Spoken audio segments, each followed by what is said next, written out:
Jadi pembahasan kita kali ini berangkat dari hadis Kanjeng Nabi Muhammad SAW. Ruba sha'imin haduhu min syamihi al-ju'u wal atas. Betapa banyak orang yang puasa tapi dia tidak mendapatkan dari puasanya kecuali lapar dan haus. Riwayat Tabrani. Jadi ini Kanjeng Nabi piyambak yang mewanti-wanti bahwa akan ada banyak orang yang berpuasa tapi tidak dapat apa-apa kecuali luwe kalih ngelak. Tapi ini sekali lagi saya tekankan bahwa pembahasan seperti ini lihat orangnya dulu. Jadi jangan diberikan pada saudara-saudara kita yang barusan login yang mualaf yang mungkin tahun ini baru mau ikut puasa, jangan dikasih penjelasan seperti ini, mungkin nggak malah merasa berat kan. Atau orang-orang yang mungkin masih dengan zona nyamannya elon-elon posone, ya jangan. Ini pembahasan seperti ini bagi orang-orang yang mau mengupgrade dirinya, yang punya kesadaran. Lantas seperti apa puasa-puasa, bentuk-bentuk puasa yang sia-sia, puasa yang cuma dapat lapar dan haus. Ini kita coba kupas perintah puasa itu sendiri di Al-Baqarah 183 sampai nanti 187. Yang pertama, Bismillahirrahmanirrahim. Hai orang-orang yang beriman, diwajibkan atas kamu berpuasa sebagaimana diwajibkan atas orang-orang sebelum kamu agar kamu bertakwa. Yang dipanggil oleh Allah, yang diseru oleh Allah adalah ya ayyuhalladzina amanu, hai orang-orang yang punya keyakinan, orang yang percaya kepada Allah. Nah, ini kalau orang yang tidak percaya sama Allah gitu. Orang-orang sekuler itu ya meskipun dia puasa ya gimana gitu. Puasanya mau mendapatkan kualitas gitu. Namun percaya Gusti Allah ora kan itu. Atau ada juga gini, kadang-kadang percaya, kadang-kadang enggak kan itu. Ya sosok percaya, sosok orang. Beriman di keramaian gitu. Tapi bangsat di kondisi sepi. Jadi nek pas rame, ya wong do nyeluk haji, gitu. Nek pas di WA opo karo circle-nya sama konco-koncone ya hajingan. Ya susah juga gitu. Untuk meraih kualitas puasa. Karena puasa itu sendiri kutiba alaikumusiyam, diwajibkan atas kamu berpuasa. Puasa ini sendiri bukan hanya zahir, bukan hanya fisiknya saja, menahan lapar, menahan haus, tidak berhubungan seksual dari sahur sampai buka. Tapi puasa sendiri, saum itu sendiri sampai pada tingkatan yang kualitatif, jadi kafah utuh. Nanti ya dari hatinya juga harus berpuasa, menahan diri dari kejengkelan, menahan diri dari kemarahan, menahan diri dari iri, hasad, dengki, keting. Terus pikirannya ditahan juga dari suudzon, pikiran mikir tidak genah gitu. Lisannya ditahan juga dari ngomong yang jelek, ngomong yang sia-sia, ngomong yang nggak manfaat, ngomong yang membuat kerusakan gitu. Ribah, rasan-rasan, terus namimah, mengadu domba, wong Jawa bilang tumbak cucuan. Nah ini harus ditahan. Penglihatan, melihat dari hal-hal yang maksiat, hal-hal yang bisa menumbuhkan syahwat gitu. Jadi delok bokep itu ya harus stop, dan ketika Ramadan, setelah Ramadan ya harus stop salawase kan itu. Bokep itu kan podoke sampeyan delok aurate wong wedok kan itu. Kena dilarang kan. Terus puasa jarinya, nah ini jari kita tadi era sosial media ini juga jarinya ikut puasa gitu. Jadi hal-hal yang penting itu rasa diklik kan, rasa diwaca gitu. Tinggalkan juga perdebatan-perdebatan di sosmed gitu. Sebenarnya berdebat ya depan-depan, terus lihat kapasitas. Kita paham dengan permasalahannya, kita tahu duduk perkaranya, kita tahu ilmunya, baru boleh berdebat. Nek mikir jari terus modalnya pahitane mikir googling ya wis, janganlah jadi tukang debat. Wis tinggalno ae kebiasaan debat itu. Ini tadi ya, berpuasa saum itu kualitatif, berpuasa itu kafah, utuh gitu. Bukan hanya menahan lapar, haus dan tidak berhubungan seksual. Kemudian sebagaimana diwajibkan atas orang-orang sebelum kamu. Jadi perintah puasa ini diperintahkan oleh Allah bukan hanya untuk kaumnya Nabi Muhammad gitu. Ini perintah kuno yang sejak para nabi dulu sudah diperintahkan. Nah, alakum tatakun, nah ini supaya kamu jadi orang yang bertakwa. Bertakwa itu kan arti definitifnya kan menegakkan perintah, meninggalkan larangan. Tapi kalau kita tarik dalam bahasa yang mungkin lebih hidup ya, lebih terasa, itu menegakkan perintah dan meninggalkan larangan itu identik dengan disiplin. Jadi berpuasa itu supaya kita ini jadi manusia-manusia yang disiplin. Jadi muslim yang berpuasa betul, gitu, mestinya terjadi peningkatan kedisiplinan. Ayo muslim kan saat ini kan identik dengan apa? Malas, mager, buang-buang waktu, tidak peduli lingkungan, tidak peduli orang lain, egois. Nah ini saum itu obatnya gitu. Jadi setiap Ramadan itu mestinya ada perbaikan kedisiplinan. Janjian molor itu kan ciri khas kita kan ini. Jadi kesuksesan puasa itu bisa dilihat dari seberapa meningkat kedisiplinan kita. Disiplinnya payah itu ya berarti ngalamat. Posone ra kanggo, posone migreto ngelaro lho itu. Nah, kemudian di Al-Baqarah 184-nya gitu. Di situ disebutkan amang tatawwa'a khairan fahuwa khairul lahu. Tapi barang siapa dengan kerelaan hati mengerjakan kebajikan, nah kebajikannya apa? Kebajikannya puasa itu tadi. Jadi kalau saya memaknai ayat ini tuh, kalimat ini tuh gini. Jadi siapa yang dengan kesadaran, jadi orang bisa rela hatinya itu kan karena ada kesadaran. Ini orang yang berpuasa dengan sadar bahwa ada yang ingin diraih di Ramadannya ini, maka itu akan lebih baik bagi dirinya. Jadi puasanya itu akan lebih terasa gitu, akan merubah dirinya. Nah, makanya tadi di awal saya bilang gitu, kalau ketemu orang-orang yang masih belum paham gitu, barusan puasa, ikut puasa ya baru sekali ini, ya jangan diberikan beban gitu. Atau mungkin yang masih penggemar apa, yang jambon gitu ya jangan dikasih beban gitu. Ben KCI gitu. Tapi bagi orang-orang yang ingin meraih sesuatu yang lebih baik pada dirinya, nah, harus dibangun kesadarannya. Wa antasumu khairul lakum in kuntum ta'lamun gitu. Dan puasamu itu lebih baik bagimu jika kamu mengetahui. Nah, ini kan identik dengan kesadaran. Ini consciousness-nya tuh ya dibangun dulu. Puasa ini saya mau ngapain gitu. Puasa ini targetnya apa yang enggak saya raih kan. Nah, ini penting. Jadi kalau puasa itu tidak ada target, terus mikir melu-melu tok, hanya tradisi, ya ngalamat gitu. Seperti yang disampaikan Kanjeng Nabi tadi, itu geluwe ro ngelak tok. Gitu. Nah, kemudian di 185-nya disebutkan bulan Ramadan adalah bulan yang di dalamnya diturunkan Al-Quran sebagai petunjuk bagi manusia dan penjelasan-penjelasan mengenai petunjuk itu dan pembeda. Karena itu barang siapa di antara kamu ada di bulan itu, maka berpuasalah. Nah ini sebenarnya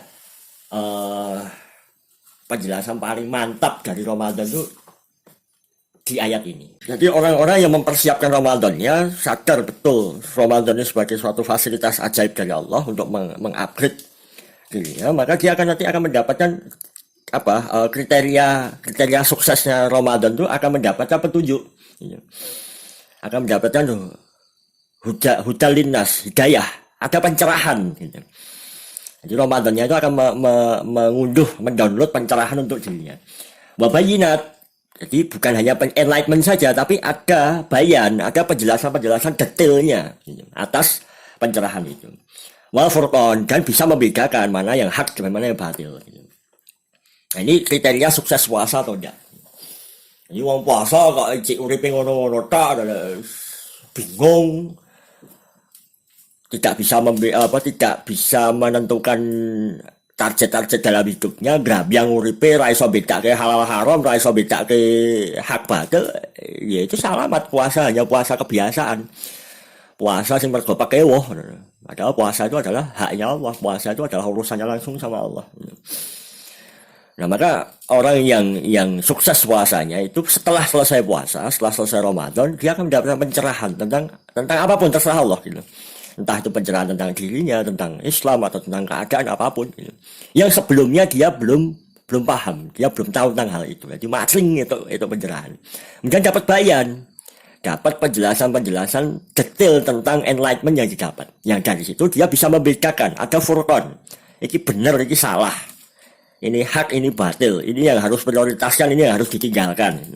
Ini yang harus dikerjakan, ini yang tidak perlu. Ini yang penting, ini yang sia-sia. Begitu seterusnya. Itu kriteria sukses atau tidaknya puasa. Kemudian masih di 185-nya. Nah, ini yang harus diperhatikan bahwa Allah menghendaki kemudahan bagimu dan tidak menghendaki kesukaran bagimu. Nah, ini yang harus kita sampai ke situ. Jadi Ramadan itu, puasa itu dan syariat-syariatnya Allah yang lain itu justru kemudahan dari Allah. Ya Allah tidak menghendaki kesulitannya. Ini analogi paling gampang itu kayak ini. Kayak atlet gitu. Atlet itu kan harus melalui serangkaian latihan-latihan. Yang bagi orang yang bukan atlet, wah kosongan, harus push up, harus sit up, harus lari-lari, jogging, angkat beban dan sebagainya kan. Tapi bagi si atlet yang dia sadar apa yang dia lakukan, ada target-target yang tidak diraih, maka dia akan sepenuhnya sukarela bahwa apa yang dilakukan itu justru untuk mempermudah capaian prestasinya. Atlet tak mager, atlet tak bergudang-gudung tak latihannya bisa kosong kan itu. Tapi atlet yang mau mengambil sesi latihannya, ya dia insya Allah yang akan lebih dekat pada prestasi. Jadi Allah pun tidak menghendaki kesulitan atas kita gitu. Nah, orang kok masih merasa puasa itu berat, syariatnya Allah itu berat gitu. Ini syariat-syariat yang lain juga ya, hijab, terus kemudian riba dan sebagainya lah. Sampai nanti misalnya masalah hukum-hukum hudud gitu, qisas, potong tangan dan sebagainya. Itu kan Muslim kita ini di Indonesia dia masih ngeri kan gitu. Masih merasa horor gitu. Masih merasa berat untuk melaksanakannya karena tadi belum kefaham gitu, belum sadar bahwa sebenarnya syariatnya Allah itu justru kemudahan dari Allah supaya hidupnya lebih temoto, supaya hidupnya itu lebih lebih mapan dan Allah tidak menghendaki kesulitan. Nah, karena kebodohan kita ini, karena kita tidak akrab dengan Quran, tidak akrab dengan sunnahnya Kanjeng Nabi, ya wajar kalau kemudian kita ini seringkali gagal paham. Kemudian masih di 185-nya, hendaklah kamu mencukupkan bilangannya dan mengagungkan Allah atas petunjuknya yang diberikan kepadamu. Jadi hidayah itu adalah suatu hal yang istimewa, privilege ya, bahkan hidayah itu tidak diberikan tidak bisa dimanfaatkan oleh semua orang. Allah tuh ngasih hidayah ke semua orang, tapi tidak semua orang mau mengambil hidayah itu. Jadi ya bersyukurlah kita ini, ya alhamdulillah kalau Allah kehendaki kita ini bisa menerima hidayah. Nah, di bulan Ramadan itu sampai kerasa gitu. Maka kita memuji Allah, mengagungkan Allah gitu. Di Ramadan ini tuh kita dikatakan sukses kalau kita itu betul-betul merasakan gitu. Bersyukur pada Allah, ya Allah matur nuwun gitu. Sudah diberikan nikmat hidayah gitu. Nikmat kesadaran untuk mengupgrade diri. Dan kita di situ disebutkan wali tukab birullah, mengakbarkan Allah, gede-gede kayak Gusti Allah. Nah, kemudian di 186-nya gitu. Nah, ini rahasianya Ramadan itu di Al-Baqarah 186 itu, dan apabila hamba-hambaku bertanya kepadamu Muhammad tentang aku gitu, maka sesungguhnya aku itu dekat. Aku kabulkan permohonan orang-orang yang berdoa apabila dia berdoa kepadaku. Hendaklah mereka itu memenuhi ku, ya, di terjemahan memenuhi perintahku dan beriman kepadaku agar mereka memperoleh kebenaran. La'allahum yarsudun ini dari kata irsad ya, rasid, mendapatkan petunjuk gitu, mendapatkan bimbinganku gitu. Nah, ini rahasianya Ramadan itu akan terbangun akrab kita ini ada kedekatan sama Allah gitu. doa-doa kita dikabulkan sama Allah. Nah, karena di Ramadan ini sampai pada suasana batin yang memang kita ini tidak bisa ngapa-ngapain kalau Allah itu tidak kehendaki. Maka apa wasilahnya gitu. Wasilahnya adalah dengan doa. Maka Ramadan ini salah satu waktu yang mustajab untuk kita mohon sama Allah. Nah, makanya mulai dipersiapkan doa-doanya itu ya doa sing cek-cek kan itu. Ya Allah minta sugih, ya Allah minta apa? Minta rumah, minta duit. Wah, itu doa cek-cek seperti itu gitu. Tapi doanya itu adalah ya Allah gitu. Karena hidayah supaya bisa menghamba kepada Engkau gitu. Nah, kita ini sudah dekat sama Allah, Gusti Allah itu pemilik kekayaan di langit dan bumi kan itu. Maka mudah bagi Allah nek meh mikir sugih sampean gitu. Koron aja disugihi Gusti Allah kan itu. Wong kafir disugihi Gusti Allah. Kan. Jadi ini bukan masalah doa minta uang gitu, tapi doa minta kedekatan, doa minta keberkahan kan. Nah, hendaklah mereka memenuhiku gitu. Jadi memenuhi itu adalah memenuhi hak-haknya Allah, sadar kedudukan bahwa kita ini sebagai hambanya Allah dan Allah itu dorone, nah, lebih ke arah situ. Jadi apa yang jadi kewajiban kita pada Allah gitu, kita penuhi. Kita ini hamba, wajib bau, wajib budak, wajib babu itu adalah apa? Mensakralkan gitu, mengagungkan dorone. Kemudian lagi terpaksa atau sukarela menegakkan apa yang diperintahkan dan meninggalkan apa yang tidak disukai oleh tuannya kan itu. Nah, nanti dari situ gitu. Tadi la'allahum yarsudun, Allah akan membimbing gitu. Nah, di Al-Baqarah 187 manajemen syahwat seksual gitu. Jadi kedewasaan seseorang itu bisa terukur dari bagaimana manajemen seksualnya. Ini orang yang belum bisa mengendalikan syahwatnya gitu. Benda di antara dua pahanya itu ya dia masih anak-anak, meskipun kelongsongnya itu wow, tapi dia belum dewasa karena dia belum bisa mengendalikan kemaluannya. Maka Ramadan ini gitu, ini adalah salah satu rahasianya Allah untuk melatih kedewasaan seksual kita. Kita lihat di 187-nya. Bismillahirrahmanirrahim. Dihalalkan bagimu pada malam hari puasa bercampur dengan istrimu. Jadi boleh berhubungan seksual di malam hari. Mereka adalah pakaian bagimu dan kamu adalah pakaian bagi mereka. Jadi Allah mengibaratkan itu istri kita itu adalah libas pakaian yang menyelimuti. Dan kita pun juga menjadi pakaian bagi istri kita. Jadi yang dimaksud adalah apa? Bukan pakaian fisik ya, tapi adanya satu saling melengkapi, saling menyempurnakan, saling bahasa kekinian apa? Sinergis. Gitu. Jadi ayat ini sudah menjawab jadi problem-problem feminis, problem-problem KDRT itu terjawab dengan tadi. Jadi laki-laki perempuan istri itu adalah libas, pakaian yang melengkapi kehidupan kita, dan suami itu juga adalah pakaian yang melengkapi, yang menutupi kekurangan-kekurangan dari istri. Allah mengetahui bahwa kamu tidak dapat menahan dirimu sendiri, ya. Tetapi dia menerima tobatmu dan memaafkan kamu. Maka sekarang campurilah mereka dan carilah apa yang telah ditetapkan Allah bagimu. Makan dan minumlah hingga jelas bagimu antara benang putih dan benang hitam, yaitu fajar.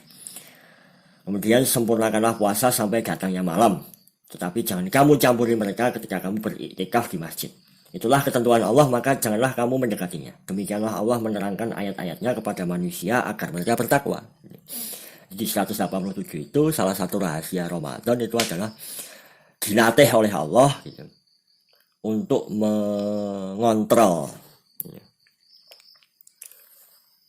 mengendalikan syahwat seksual kita. Orang yang tidak mampu atau gagal mengendalikan syahwat seksualnya, maka ya tadi dia masih bocah. Ya, orang-orang yang masih bocah ini apa jadinya kalau dia nanti jadi pejabat? Kalau dia itu jadi aparat, dia itu punya kedudukan di masyarakat, dia punya peranan di masyarakat. Kalau dia tidak bisa mengendalikan syahwatnya, ya itulah titik kehancurannya di situ. Kita bisa lihat zaman sekarang kan, masalah syahwat ini, ya gitulah gitu. TB ini tidur bersama tanpa busana, bukan dengan istrinya, itu sekarang sudah menjadi suatu hal yang dianggap lumrah, dianggap biasa. Nah, makanya di situ kita bisa melihat pasti ada masyarakat yang seperti itu, masyarakat yang menganggap lumrah perzinaan, maka itulah titik kehancuran peradaban masyarakat tersebut. Maka di Ramadan ini dilatih. Boro-boro kok karo lonte, boro-boro karo perempuan lain, bininya orang, sama istrinya sendiri aja diatur kan itu. Kita tahu syahwatnya. Maka orang yang bisa mensyukuri Ramadan ini, ya akan ada banyak hal yang disempurnakan oleh Allah. Lantas bagaimana? Gitu. Ya sederhananya gini, kalau kita ini mau bangun rumah, gitu, kan tentu ada planning kan. Gitu. Tidak asal langsung beli pasir atau tiba-tiba langsung bangun tembok kan, ada apa? RAB-nya dulu kan, ada rancangannya. Gitu. Mau melakukan perjalanan ada perencanaan. Nah maka Ramadan ini kita rencanakan, kita planning. Apa yang mau kita raih di Ramadan ini? Apa yang mau kita bangun di Ramadan ini? Apa yang mau kita tinggalkan di Ramadan ini? Masih ada yang kita anggap kecil, kita remehkan, itu juga harus kita waspadai. Maka kalau perlu ditulis. Dan apa sih kebiasaan-kebiasaan buruk yang masih kita lakukan kan itu? Yang kalau kita lihat diri kita sendiri itu kita merasa jijik gitu, kita merasa kok tidak mutu sih kan itu. Jadi hal yang tidak mutu dalam diri kita ini Ramadan ini kita canangkan untuk kita tinggalkan, kita taubati, kita minta ampun sama Allah. Wes ora usum, sudah tidak zamannya puasa kok gelundang-gelundung tidur gitu. Ya betul ada hadis yang mengatakan tidurnya orang yang berpuasa itu ibadah gitu. Tapi nek mikir habis sahur tidur sampai nanti jam 2:30 bangun, sholat zuhur, sholat asar, micak meneh, turu meneh sampai maghrib ya wi puasa model apa wi gitu. Atau gini puasa nanti ngadem di tempat AC, ngegame, ya wi jenenge ora poso nek ngono kuwi. Itu mikir luwe karo ngelakak gitu. Justru tadi supaya puasa jadi produktif ya betul-betul kita tempa gitu, kita latih diri kita ini dengan riadoh gitu, dengan amalan-amalan yang kerja juga tetap kerja kan itu produktif gitu. Jadi istilahnya apa, puasa ini semacam wajib militer dari Allah gitu untuk mengupgrade diri kita. Nah, mudah-mudahan kita dimampukan oleh Allah dan mudah-mudahan doa-doa kita diijabah sama Allah sehingga nanti Ramadan kita ini terupgrade betul, terasa betul peningkatan kualitas diri kita di bulan Syawal.